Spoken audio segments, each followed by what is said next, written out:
எழிலோடு நம்ம பண்ண முதல் படம் வந்து பூவெல்லாம் வாசம். அவருக்கு அடுத்த படம் என்னோட பண்ணுறதுக்கு 1/4 நூற்றாண்டு பிடிச்சது.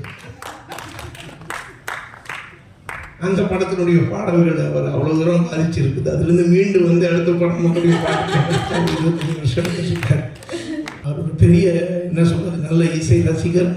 அவருடைய படங்கள் எல்லாமே அதாவது பூவெல்லாம் முன்வாசம் பார்த்தீங்கன்னா தெரியும் உங்களுக்கு. அவருடைய அந்த காலத்து படங்கள் எல்லாமே அந்த பிகினிங் ஸ்டேஜஸில் ஒரு படம் எல்லாமே வந்து ரொம்ப ஃபேமிலி ஓரியன்ட், ரொம்ப அழகான ஃபன் ஃபிலிம்ஸ், ஃபேமிலியோடு பார்க்கக்கூடிய படங்கள்.